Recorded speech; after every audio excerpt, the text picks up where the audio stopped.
Cara amiga, caro amigo, que Jesus nos abençoe e nos proteja. Muita saúde, muita paz para você, muita luz em seu coração.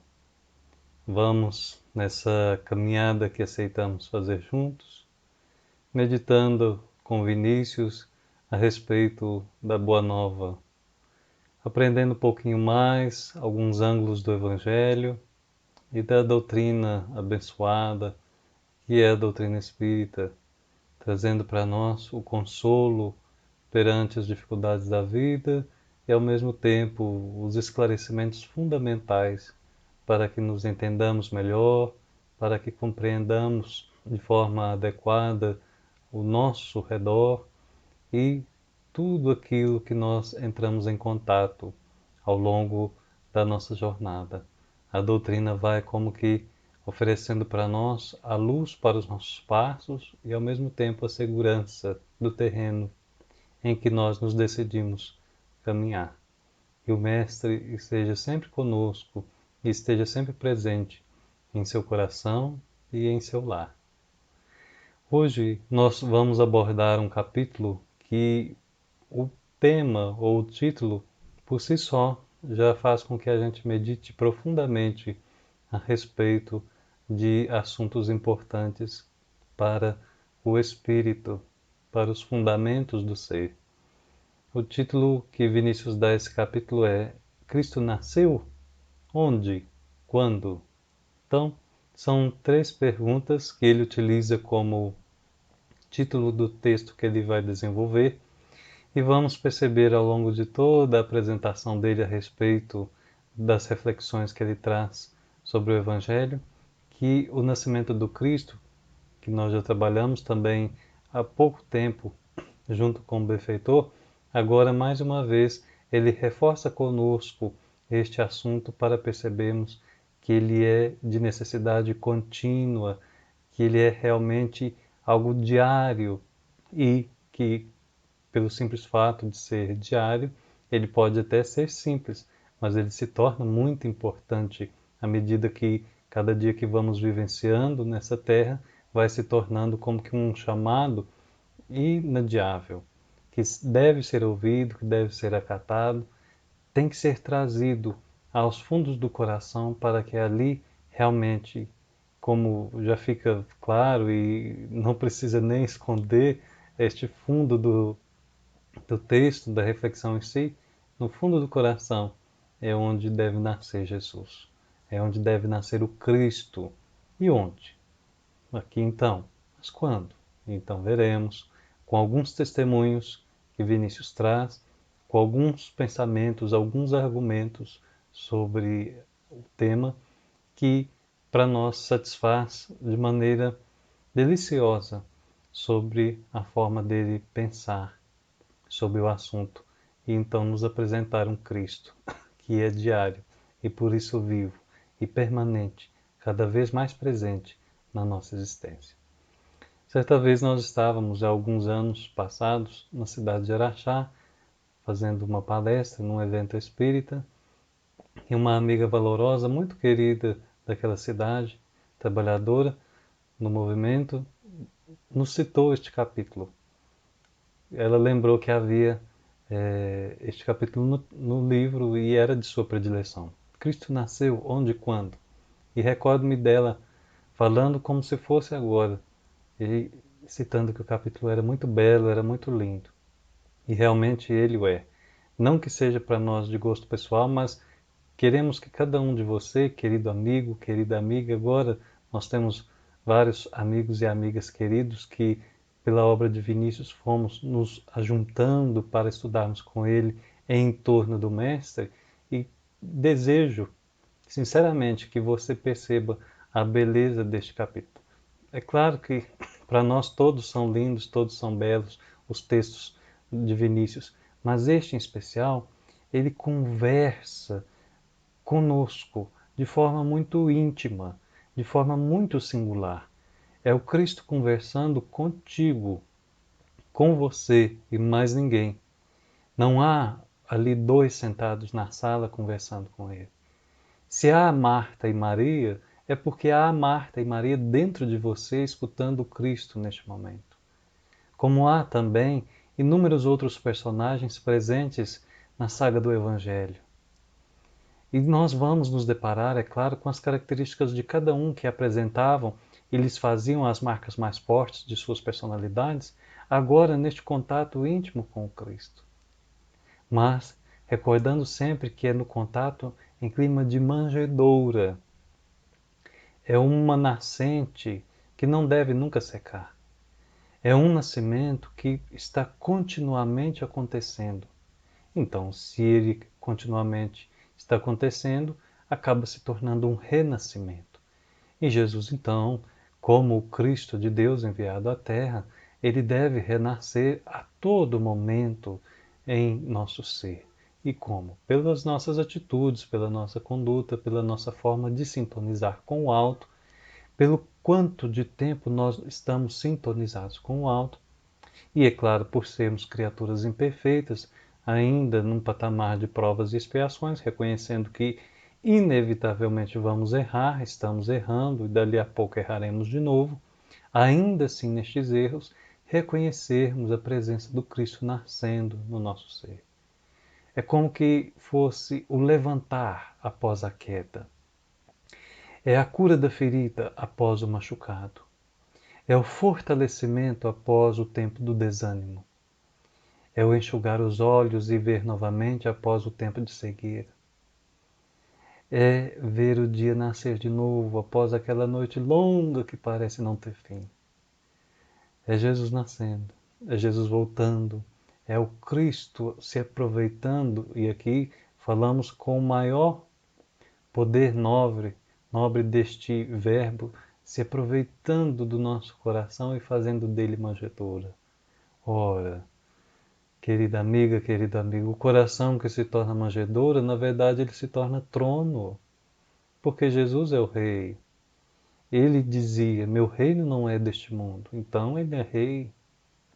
Mas rei não como esses que nós conhecemos na história do mundo e no atual presente. Um reinado muito diferente, por isso mesmo um rei também muito peculiar, que porque governa de esferas superiores, para nós ainda é inalcançável, talvez até indefinível o que isso signifique. Nós já temos começado a estudar para preparar-nos para adentrar neste reino e para que este reino adentre dentro de nós. Então, nós vamos começando a ter a capacidade de dizer: olha, isso não pertence ao Cristo, e isso sim faz parte dele. Isso ele disse, está coerente. E isso então não tem significado em relação à plataforma do Evangelho. Com isso, nós vamos tendo a condição de preparar este ambiente, porque se ele vai nascer, imaginemos qualquer um de nós que vamos receber um recém-nascido. Não é simplesmente nasceu e chegou. Não cai do céu do bico da cegonha. Ainda que muitos tivessem sido enganados na infância pelos adultos dizendo que era assim. Hoje não dá mais, não cola mais, não faz sentido. Mas nós percebemos que para a chegada de alguém é preciso preparativos, é preciso preparo. E se é a nossa alma que vai receber o Cristo, essa postura crística de ser, de sentir, de viver e de comungar com o próprio Jesus e com Deus, nosso Criador, antes de nada, antes de mais nada, é preciso então começarmos a nos preparar para receber. Então, é preciso um pré-natal, é preciso estudo, é preciso trazer para casa, para o lar, para o ambiente, tudo aquilo que um recém-nascido necessita, tudo aquilo que o ambiente propício tenha que haver, seja compatível com ele. Então, nós estaremos resguardados, nós estaremos preparados, estaremos seguros de que realmente ele vai ali nascer e vai renascer e vai sempre estar presente, porque ali ele encontrou um local que pode fazer morada. À primeira vista, Vinícius parece que está discutindo o nascimento histórico do Cristo, talvez pela analogia que ele utiliza do fato, como nós já dissemos no outro estudo, mas vamos ver que é um símbolo que por trás apresenta a verdade de um tema que, como nós estamos aqui introduzindo, um tema muito elevado, que é o nascimento do Cristo na alma de cada um. Naturalmente, isso apresenta como um marco divisor da nossa progressão, do nosso processo evolutivo, e isso por si só é muito importante, porque vai fazer com que a gente olhe para trás e veja o quanto nós nos modificamos após aquele fato. Não aquele fato histórico que nós conhecemos de Jesus na manjedoura em Belém, mas pela sua analogia, o seu simbolismo, o seu significado da transformação em nós, o que nós passamos a ser depois que o Cristo nasce dentro do nosso íntimo, no fundo de nossa alma. Poderíamos dizer então que Vinícius vai trabalhar conosco ao longo do texto alguns tópicos que nós levantamos à medida que fomos lendo. A salvação, que não consiste em chegar a um chamado céu, como o próprio nascimento do Cristo fica visível que não consiste somente em ele ter sido recebido num coxo para animais, rodeado por eles mesmos, num local ermo que não era o mais adequado para receber uma criança que vem à terra, que acabada de sair do ventre da mãe. Mas como Cristo pensa em tudo e vê tudo como um espírito perfeito que é, ali tinha uma mensagem. Talvez a mensagem mais alta que nós podemos ter como preparativo para a desenvoltura da alma nas leiras do progresso, que é a mensagem da simplicidade, da humildade. Ninguém está apto a passar pela cruz ou entender o sermão da montanha se antes não fizer de seu coração uma manjedoura. É preciso que nós comecemos a executar a virtude da humildade em nós e trazermos sempre para nós essa simplicidade que foge muito fácil, que parte de nós muito rápido. A gente tem que estar sempre ali trazendo para o nosso clima de disciplina e de hábito, porque senão, facinho, facinho, entramos em labirintos mirabolantes, em climas muito complexos, que fazem com que a gente se perca e, de repente, quando a gente vê, a gente está fugindo do que realmente a gente veio aqui fazer nessa terra. E isso, então, a gente vê que é muito sério, que é muito importante. Deixar o propósito de lado e nos embrenharmos pelas florestas de possibilidades do mundo faz com que não só o Cristo não nasça em nós, ou não viva neste clima de renascimento, como também nós mesmos deixamos de nascer, deixamos de ter esse nascimento psíquico, de reconhecermos como um ser criado por Deus, um espírito que tem toda uma eternidade pela frente e que essa eternidade, esse futuro, depende só dele e de ninguém mais. Depende de mim e de ninguém. Porque nessa caminhada, nessa estrada, estão todas as provas que eu passarei, as expiações que estão por vir, aquelas que eu já passei, que tenho passado, as missões que eu devo desempenhar e o meu processo de autodescobrimento, para que eu vá me reconhecendo realmente como alguém além do corpo, como alguém além da veste carnal.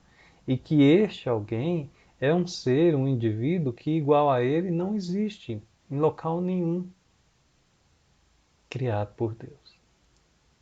Então, isso só já faz em nós a lembrança de que somos seres especiais para Deus, de que Deus é amor e que Ele nos ama, e que isso pede a nós também amar. E um recém-nascido, alguém que está chegando à Terra, precisa mais do que tudo amor, sempre amor. Porque o alimento chega à boca em defesa do neném, ele não consegue ainda nada, o filhote humano, digamos assim, ele é indefeso, ele não consegue ir além se alguém não lhe amamentar, não lhe cuidar, não lhe vestir e proteger. É muito vulnerável, possivelmente um dos mais vulneráveis em toda a, a, a fauna, em toda a natureza, em todos os mamíferos, enfim, em todo o reino animal.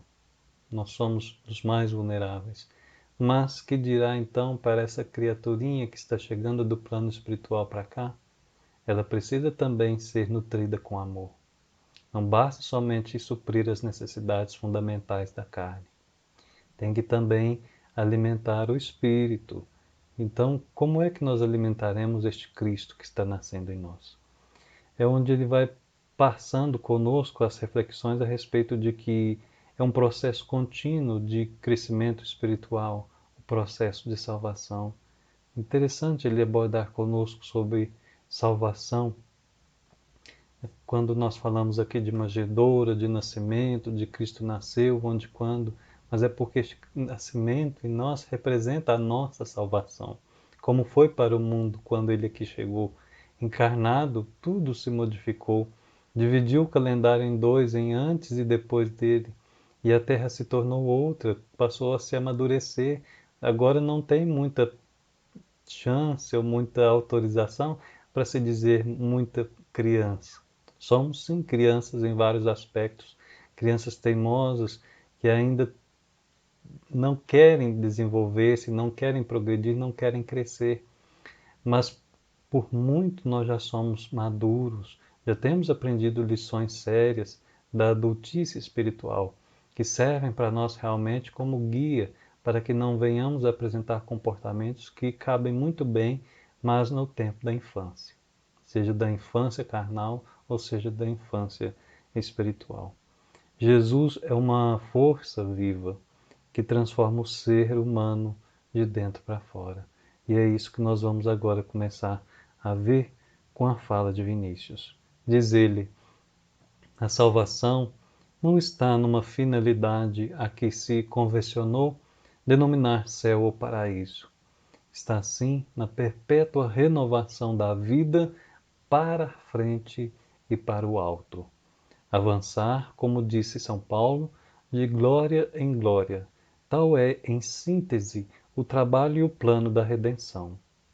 Jesus é força viva que, uma vez encarnada no homem, determina a sua constante transformação. Então perceba que interessante.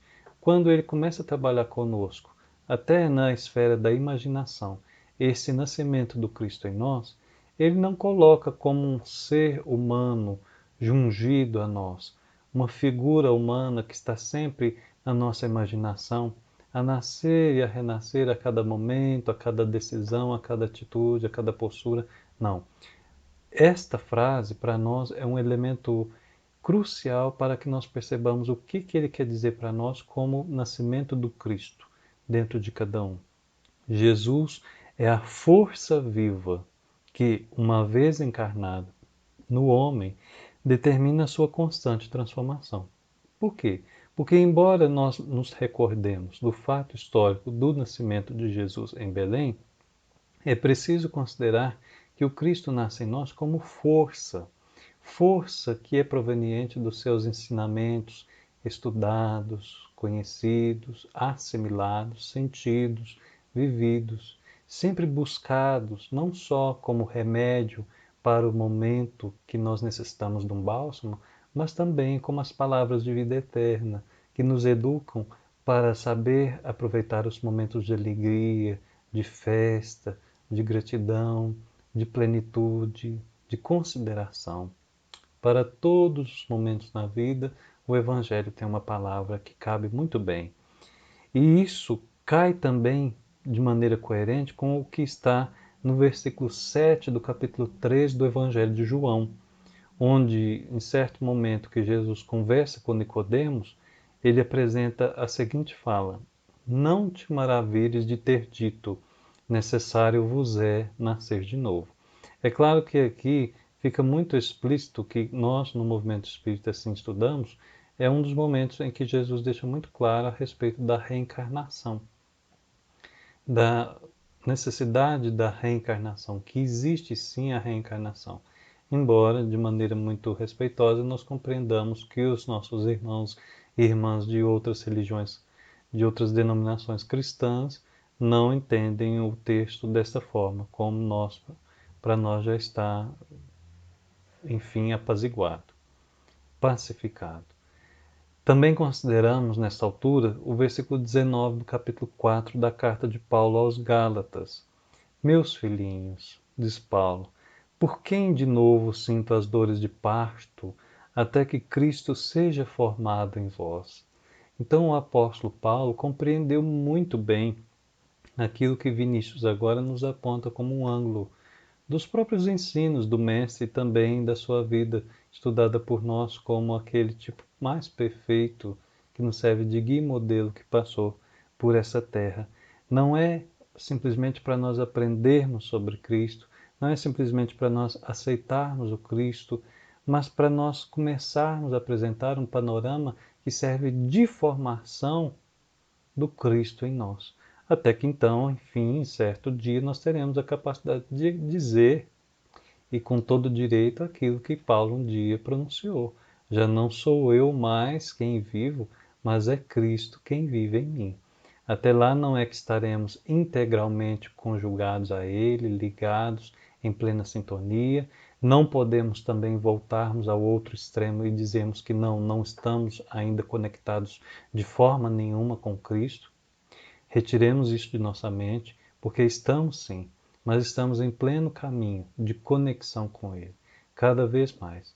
Quando a média da população da Terra começar a apresentar a prática obediente das leis divinas, que nada mais são do que o Evangelho do Cristo também, por ele apresentado de forma múltipla, de várias cenas, de vários jeitos, com vários personagens, então assim nós poderemos dizer que agora em nossa maior parte, nós estaremos conectados com o Cristo. E a Terra, com certeza, será outra. Então, é uma transformação no cerne do ser que Vinícius nos apresenta. Não é uma mera adesão aos ditados do Cristo. Não é simplesmente, olha, está isso no versículo tal, do capítulo tal, do evangelho tal. Não é isso. Isso não serve, talvez, para nós nem de base. Porque às vezes a pessoa cita, mas pratica o contrário. Então, ela vive um conflito. Está incoerente com aquilo que ela prega. E essa incoerência, tanto quanto a arrogância, o orgulho, o egoísmo, a vaidade, tudo isso deve ser, lá já nos primeiros passos de nossa caminhada com o Cristo nascendo em nós, ser trabalhado.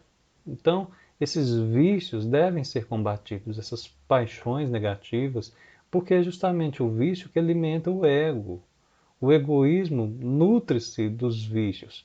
Precisamos então trabalhá-los a partir do seu entendimento, da aceitação dos nossos limites e da percepção de nossos recursos, para então até conseguirmos alcançar hábitos agora mais sadios, que vão nos levar, sim, à conquista de virtudes. Conquistas essas que nós sabemos muito claramente que não são possíveis numa encarnação só. É o desenvolvimento perene do ser, contínuo. É uma nova forma de viver, de entender o mundo, de perceber a vida e de se sentir como rico que cada um de nós somos. Nós somos muito ricos e não percebemos isso. Nós somos filhos de Deus. O que mais que nós queremos ser? Mais que isso é só ser Deus. Essa megalomania não faz sentido. Aí é o espírito totalmente ensandecido. Quantos tentaram ser assim e acabaram, em vez de se tornarem deuses, se tornaram tiranos, destruindo o mundo, promovendo guerras, buscando ódio e alimentando-se de morte? Não dá certo, porque quando o ser imperfeito vai querer ser o próprio Criador, ele utiliza do poder não para amar, não para multiplicar o bem, para elevar-nos à esfera do belo, mas simplesmente para satisfazer o seu eu pequeno, o seu eu inferior, as suas más tendências que ainda estão por muito necessitando ser trabalhadas. E o nascimento de Cristo remete-nos ao caminho contrário, que é uma exigência de tempo.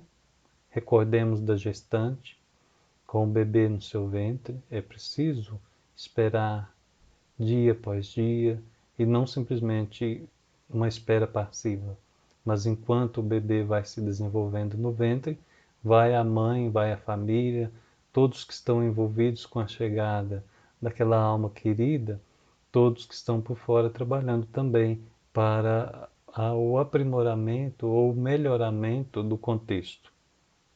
E, como a gente sabe, há fases.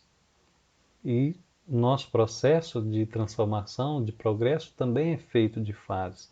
Então, a fase de pacificação consigo mesmo em determinados assuntos, de percepção daquilo que eu sou que até então eu não tinha me reconhecido ou não tinha aceitado, como diz Carl Rogers, que estranho, né? Quando a gente se aceita como é, aí é que a gente então pode mudar. Só assim é que a gente tem condição de mudar.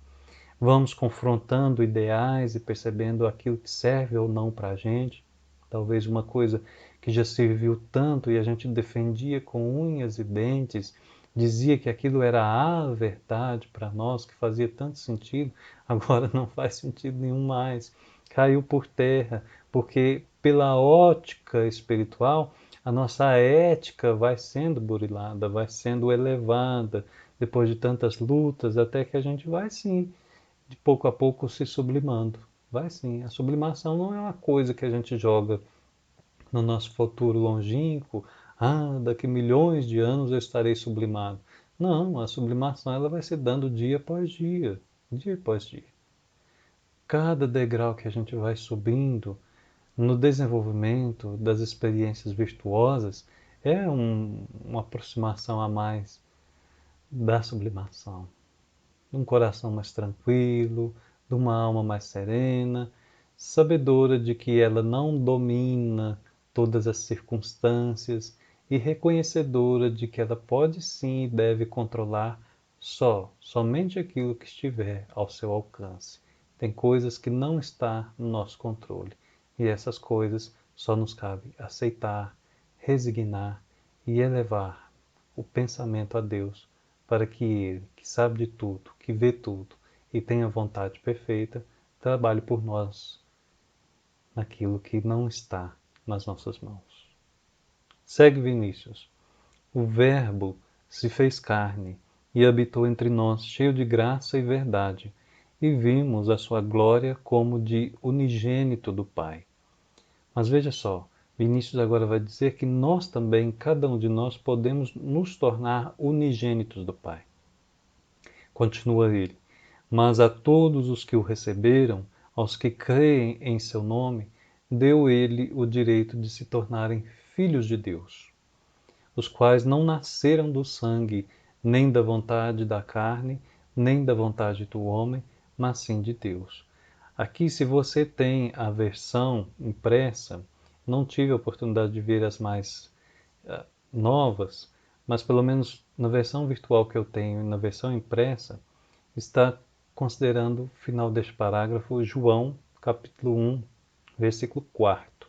Mas, na verdade, esse é o versículo 14º de João, no seu primeiro capítulo, quando está ali escrito: E o Verbo se fez carne e habitou entre nós, e vimos a sua glória como a glória do unigênito do Pai, cheio de graça e de verdade.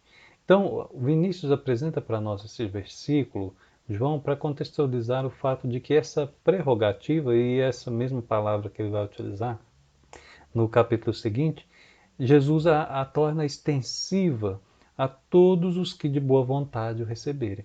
E é preciso aqui uma atenção, a todos os que de boa vontade a receberem, porque o reino de Deus, ele não violenta consciências, ele não arromba portas mentais nem conscienciais.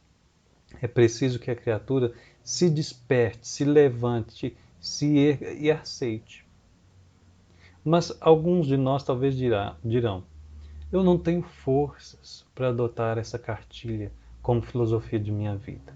Mas é justamente no momento quando a gente se entrega nos braços do Pai, entrega a vida, enfim, para de querer controlar o mundo, achando que o mundo é a nossa vida, uma coisa é uma coisa, outra coisa é outra coisa, vamos então nos abrindo, nos permitindo que o Evangelho entre em nós. E aí a diferença é feita. Aí nós nos tornamos unigênitos do Pai. Ora, mas eu não sou por natureza criado por Deus, filho, como o outro é, como todos somos, cada um à sua maneira, porque ninguém é igual a ninguém? Sim, nós somos. Mas o que ele quer dizer aqui, e ele finaliza o parágrafo, é o seguinte: e assim se opera o seu natalício no coração do pecador. Digamos assim, no coração do Cristo está cada um de nós, cada um. Ele sabe de nós. Ele é o governador da terra. Então ele sabe muito bem de cada um de nós. Nome, sobrenome, endereço, anseios, medos, preocupações, ele sabe. Porque que governador é esse, deste patamar que ele é, se ele não tivesse essas informações, estes conhecimentos? Então, perfeito que ele é, co-criador com Deus dessa casa planetária, ele sabe. Mas a questão é a seguinte: nós estamos no coração dele. Por isso o chamamos, por isso o lembramos, nas nossas preces o colocamos. Mas será que ele está no nosso coração? Assim como ele espera por nós, é a mesma proporção que nós esperamos por ele? Muitas vezes não é, porque nós pedimos demais, exigimos demais, rogamos demais, mas não o acalentamos, não o abraçamos, não o envolvemos, não o sentimos como essa força que cura, que liberta, que faz voltar a enxergar, que faz voltar a andar, que faz sarar a pele, a fronteira última nossa com o mundo. Então não ainda temos a percepção da energia que ele representa em nós a partir dos postulados abraçados, não só da lembrança de sua personalidade. Jesus não é uma personalidade a ser adorada, mas uma verdade a ser vivida. É uma frase de Emmanuel que repetidamente nós apresentamos, porque é justamente o ponto de conversão do cristão, quando ele reconhece que o Jesus que ele adora está muito perdido na imagem que ele nutre e muito desconhecido pelos ensinamentos que ele não se aprofunda, não estuda, não conhece. Não basta simplesmente ficar toda a vida Senhor, Senhor. É preciso também que a gente beba naquilo que ele deixou para nós, que é realmente o mais avançado de amor e de sabedoria que nós temos conhecimento ao longo da história, da cultura, do desenvolvimento dessa terra. Segue Vinícius. O menino que Maria enfaixou, deitando-o em seguida numa manjedoura, é a figura desse Jesus que é força, que é poder, que é vida e verdade, atuando no interior do homem. Invoquemos, em abono de nossa asserção, o testemunho de algumas personagens que figuram na esfera cristã como astros de primeira grandeza. E aqui Vinícius, então, ele recheia o texto dele com testemunhos belíssimos, inesquecíveis daqueles cristãos de primeira hora que, como ele mesmo que chama, astros de primeira grandeza, para que, como eles um dia padeceram e passaram e venceram pelas provas que fizeram com que Cristo nascesse, definitivamente, no fundo de cada um desses seres, é possível também a nós. Vejamos as figuras que ele vai recordar conosco. Perguntemos a Paulo onde e quando Jesus nasceu, e ele nos dirá: foi na estrada de Damasco, quando eu, intolerante e fanatizado por uma causa inglória, me vi envolvido na sua divina luz. Dali por diante, já não sou eu mais quem vive, mas o Cristo que vive em mim. Então nós vemos que em Paulo o nascimento foi pela conversão. A estrada de Damasco, na verdade, era a queda do seu eu inferior, do seu homem antigo, do homem velho, do seu ego. E aquela estrada não era para Damasco, era para o Cristo. Era para o Cristo nascer nele, porque a partir dali Paulo passa a servir ao Cristo, a servir a Deus, a servir a implantação do reino de Deus nessa terra, a partir da implantação do reino na alma de cada um. E ele acredita nisso, ele desempenha por isso. Então ele deixa de servir a si mesmo e passa a servir o Cristo interno, o Cristo que agora está sedimentado no seu ser e que o guia por toda parte. O Cristo passa a nascer a partir da desconstrução daquele eu até então arrogante, vaidoso que ele era e que não se percebia como algo além daquilo que era. Segue Vinícius. Indaguemos de Madalena, onde e quando nasceu Jesus. Ela nos informará. Jesus nasceu em Betânia, certa vez em que sua voz, ungida de pureza e santidade, despertou em mim a sensação de uma vida nova, com a qual até então jamais sonhara. Aqui, se nós formos ipsis letris vermos no Evangelho se é Madalena quem estava em Betânia, se Madalena passou por ali, nós ficamos em dúvida, porque essa passagem sempre remete, conforme a tradição, àquela mulher que lavou os pés do Senhor com os seus cabelos, lavando ali com nardo e enxugando com os seus cabelos. Aquela mulher arrependida e reconhecedora de que uma vida nova estava surgindo em si. Nós não temos certeza absoluta se é a isso que Vinícius remete e se de fato era Maria Madalena, que foi aquela representante de cena tão inesquecível. O que nós podemos aqui, de fato, com toda a garantia, é apontar que em Madalena o nascimento é pelo amor. Um amor que até então ela confundia com o sensório, com o ter, com o prazer. E o amor é muito mais que isso. Vai muito além. Então, Madalena representa aquela alma que tem sede, mas sede de algo que ela ainda não sabe o que é. E com o Cristo ela passa a conhecer, que é o amor de verdade. Não aqueles amores que nós já trabalhamos também com Vinícius, quando ele apresenta para nós amor e amores. Está aí para trás, para quem tiver interesse, você é amigo, você é amiga, a refletir conosco também sobre este assunto. Mas aquele amor, o amor do Cristo, que nasce quando alguém descobre que é mais amado do que imaginava. Estava sendo amado e não se sentia assim. Alguém está sempre nos amando, sempre. Tem almas orando por nós todos os dias e todas as noites, que nós não sabemos onde, nem quem, nem quando.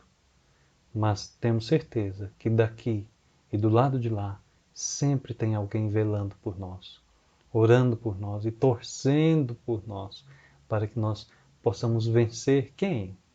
O mundo? Não, a nós mesmos, a nós mesmos. Porque vencendo a nós, o mundo, por extensão, vai sendo vencido nas dificuldades que são apresentadas, nos obstáculos que parecem intransponíveis, tudo se torna uma mera ação consequente da nossa vitória por nós mesmos.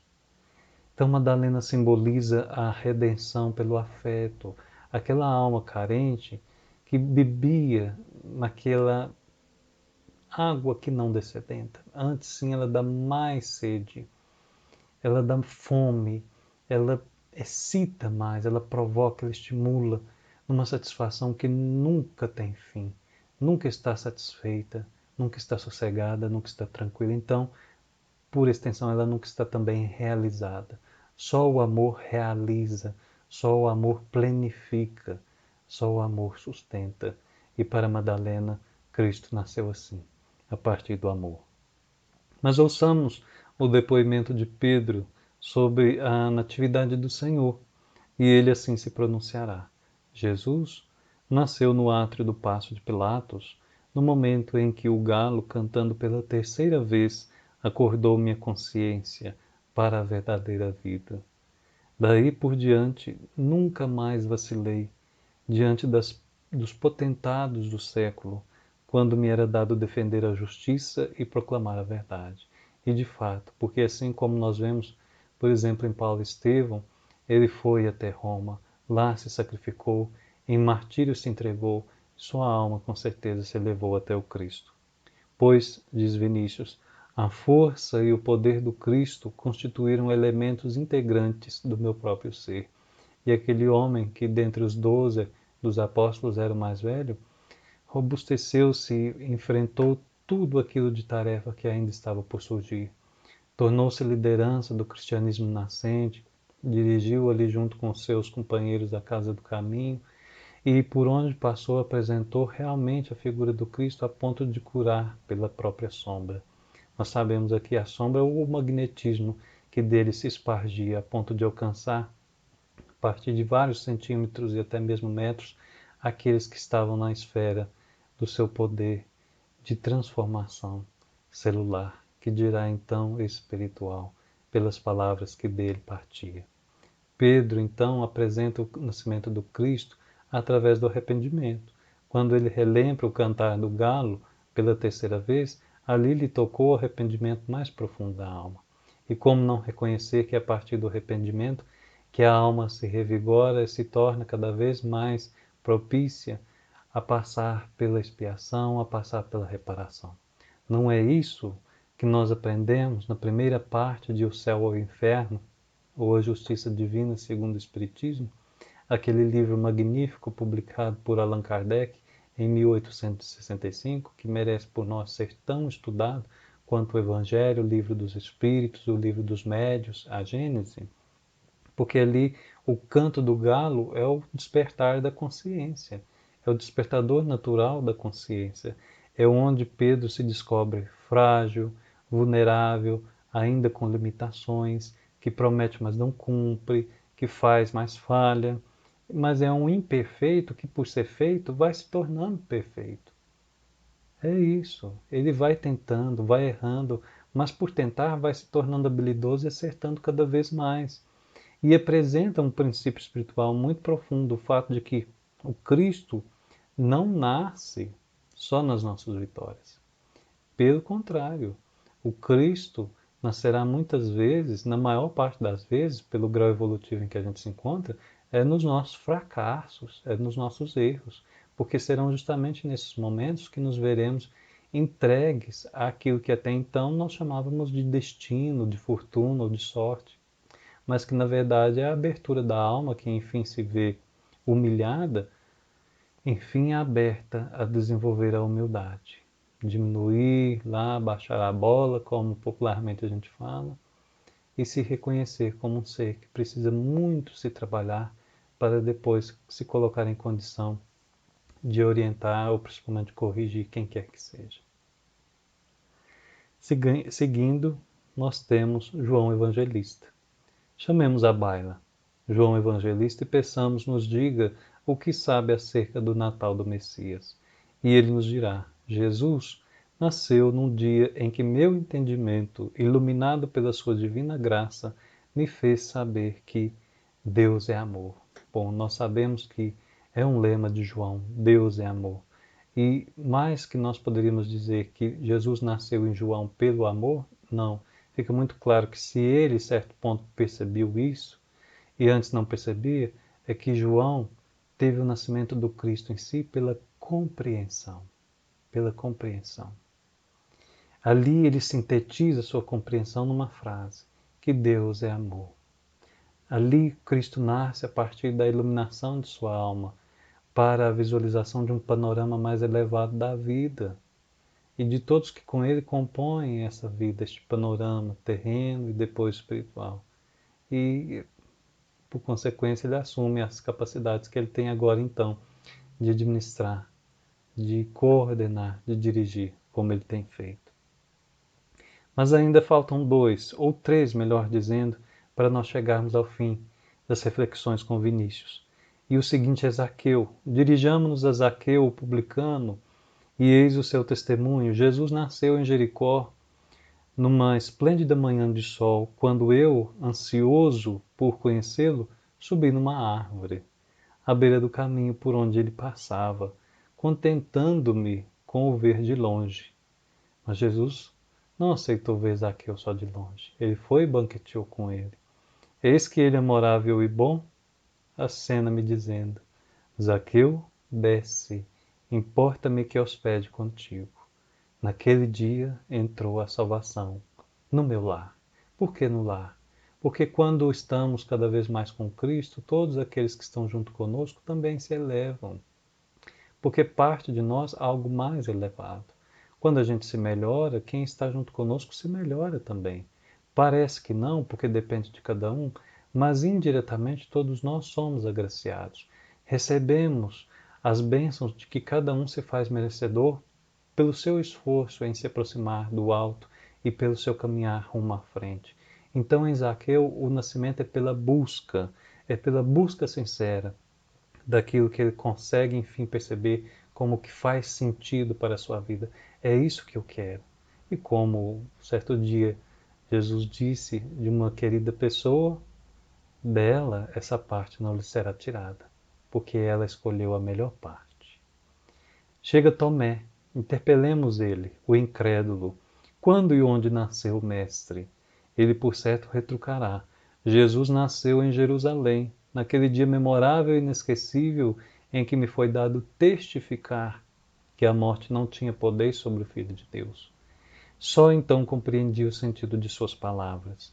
Eu sou o caminho, a verdade e a vida. É naquele dia que ele teve que utilizar do sensório, tocar no Cristo, ali materializado, para ver realmente que ele havia sido morto, mas que estava ressurgindo, um corpo perispiritual, porém materializado.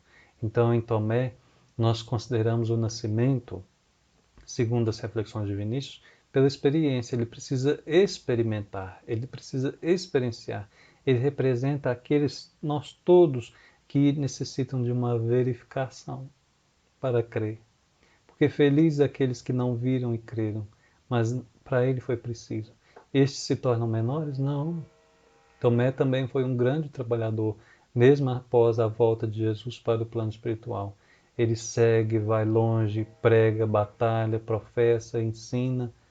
A diferença é que ele necessitava, sua alma tinha fome de experimentar. E era pela experiência que ele entendia realmente a presença e a grandeza do Cristo.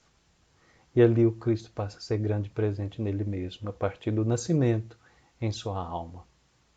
Por fim, temos o Dimas, o bom ladrão. Onde e quando Jesus nasceu? E ele nos informará.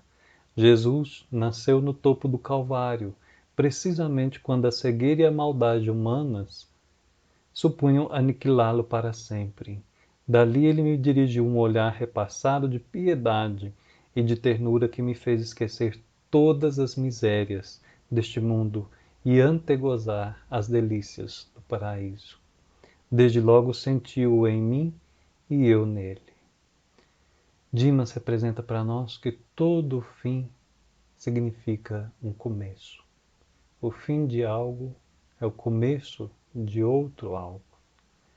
O nascimento na hora extrema, quando tudo parecia perdido, aniquilado, vencido, destruído, vem Jesus e o delicia por segundos ao dizer: hoje ainda estará comigo. Talvez seja o testemunho para nós mais importante nos momentos atuais em que nós vivenciamos num mundo em crise, vacilante, que ainda não apresenta um panorama futuro seguro, certo, embora saibamos que a fatalidade é da regeneração, conosco ou sem nós, melhor conosco, se fosse possível. Tentemos fazer o máximo e o melhor de nós, a cada um colaborando com essa terra. Mas também nós não vemos o passado valendo como valia. Muitos dos seus ensinamentos, das suas tradições, tiveram seu tempo, tiveram seu lugar, e muitos não nos servem mais. Já não respondem mais, não nutrem adequadamente as demandas novas que têm surgido. Ali naquele momento, imaginemos uma pessoa na cruz, um ladrão. O que ele esperava? Talvez a escuridão, o fim, o nada. E vem Jesus, ele descortina um panorama que até então para ele era totalmente desconhecido. Mas talvez pela sua vida, pela sua conduta, por suas atitudes, por algo, enfim, que ele fez por merecer, ali estava chegada a hora da colheita. Nunca, nunca é tarde para nascer o Cristo em nós. Ele estava numa cruz. Era a hora do Calvário. E o Cristo nasceu dentro dele. Diz então Vinícius, finalizando: tal foi o testemunho do passado, tal é o testemunho do presente, dado por todos os corações que, deixando de ser quais hospedarias em Belém, de Belém, onde não havia lugar para o nascimento de Jesus, se transformaram, pela humildade, naquela manjedoura, que o amor engenhoso da mais pura e santa de todas as mães converteu no berço do Redentor do mundo. Seja com Maria, com Paulo, com João, com Pedro, com Madalena, com Tomé, com Dimas, com Zaqueu, nós nos perguntamos: e nós? Cristo quer nascer em nós. Talvez ele já tenha começado a nascer. Como tem sido o nascimento do Cristo? Através da nossa caminhada. Pela experiência, pelo amor, pelo arrependimento, pela conversão. Possivelmente tudo isso se faz presente no nosso contato com esse irmão maior da humanidade. Mas lembremos sempre, é uma atividade contínua, porque uma vez instalado, é preciso ser nutrido, para que esteja sempre vivo, como força atuante que coordena a nossa vida. Que Jesus nos abençoe e nos proteja, hoje e sempre.